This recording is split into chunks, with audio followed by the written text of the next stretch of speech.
Hello, I'm going to be reading the next chapter of The Little People, and we're on chapter 3. Okay. At the end of chapter 2, Homily, the mum, and Arrietty, her little girl, were getting dinner ready. Arrietty was helping.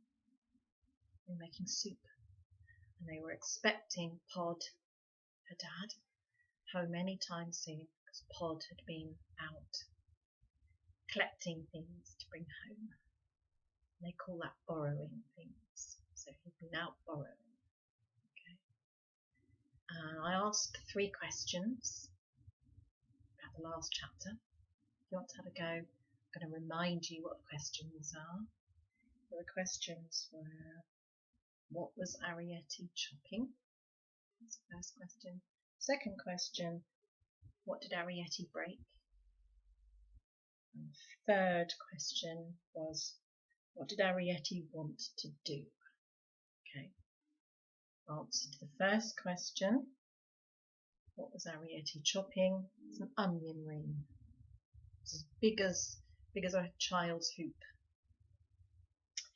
And question number 2, what did Arrietty break? It was a teacup from the doll service that Homily asked Pod to go and get another one to replace it. And then number 3, Arrietty, what did Arrietty want to do? She said she wanted to go borrowing. She was grown up enough to go borrowing. And Homily got very upset with her. And then they heard Pod coming, so they settled down.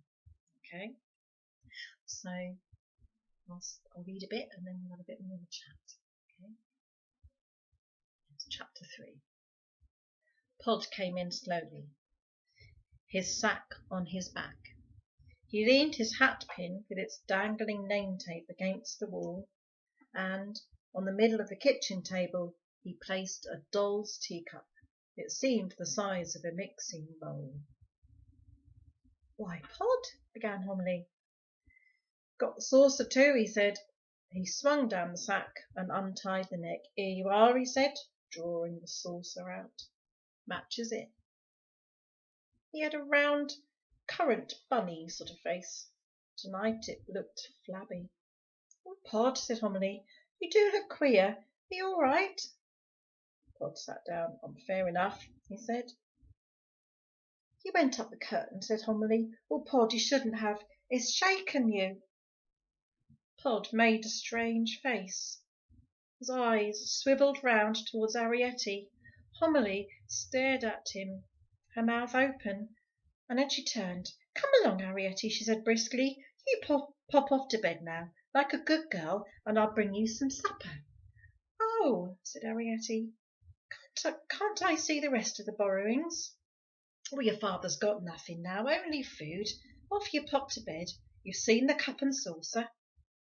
Arrietty went into the sitting room to put away her diary, and took some time fixing her candle on the upturned drawing pin which served as a holder. "Whatever are you doing?" grumbled Homily. "Give it here. There. That's the way. Now off to bed, and fold your clothes, mind." "Good night, Papa," said Arrietty, kissing his flat white cheek. "Careful of the light," he said mechanically, and watched her with his round eyes until she had closed the door. "Now, Pod," said Homily when they were alone, "tell me, what's the matter?" Pod looked at her blankly. "I've been seen," he said.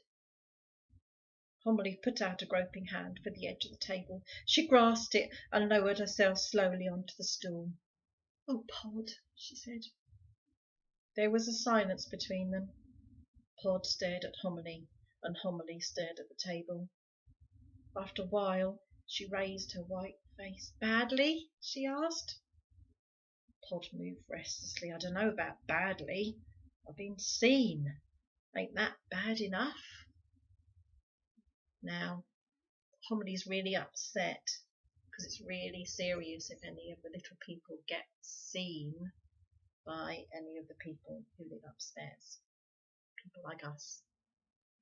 So they get really, really scared because they're very little and they're very secretive.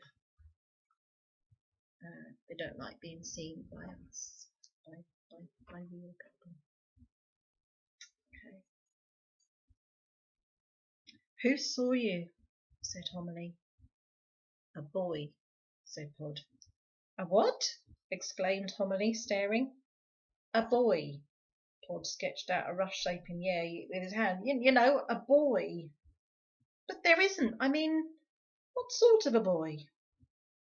I don't know what you mean. What sort of a boy? A boy in a nightshirt. A boy. You know what a boy is, don't you?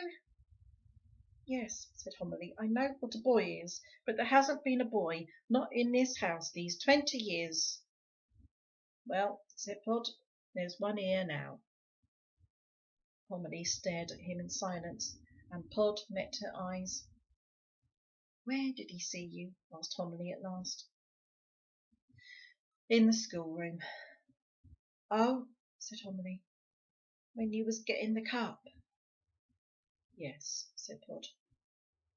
Haven't you got eyes? Asked Homily. Couldn't you have looked first? There's never nobody in the schoolroom, and what's more, he went on, there wasn't today. Then where was he? In bed, in the night nursery or whatever it's called. That's where he was, sitting up in bed with the doors open. Well, you could have looked in the nursery. How could I? Halfway up the curtain. Oh, is that where you was? Yes. With the cup? Yes. I couldn't get up or down. Oh, Pod, wailed Homily. I should never have let you go, not at your age. Now look here, said Pod. Don't mistake me. I got up all right.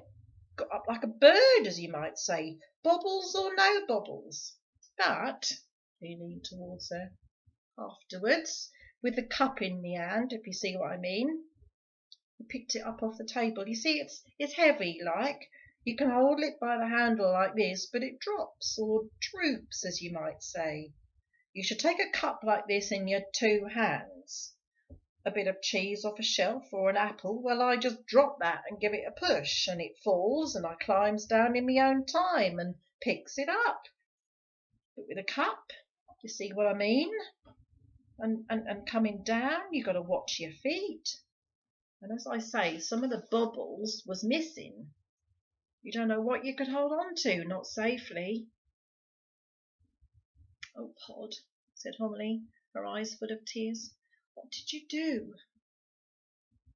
Well, said Pod, sitting back again, he took the cup. What do you mean? Exclaimed Homily, aghast. Pod avoided her eyes.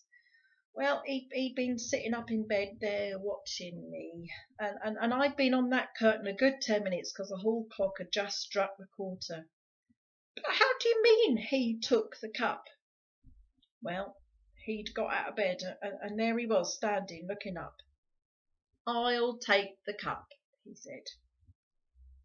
Oh, gasped Homily, her eyes staring.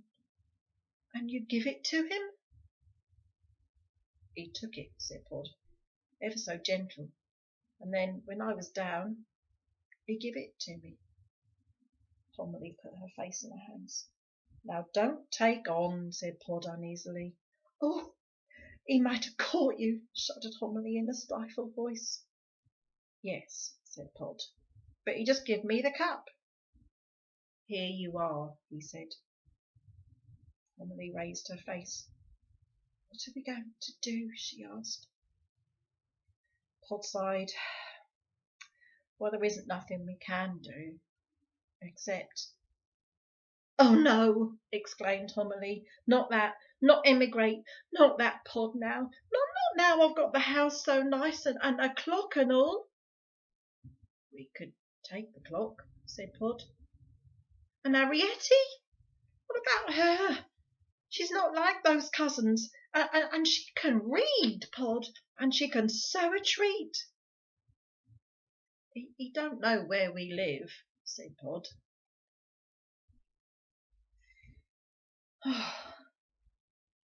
They realise that they're going to have to tell Arrietty, and they have to tell Arrietty that Pod's been seen, because it's really dangerous for them now that they've been seen, because families like them in the past have been chased out of home with cats and rats and scary things like that, and they put down poison. So nasty people that don't like the little people in their homes. So they always know that that's a possibility. So they realise that they're going to have to get Arrietty out of bed and explain what's happened.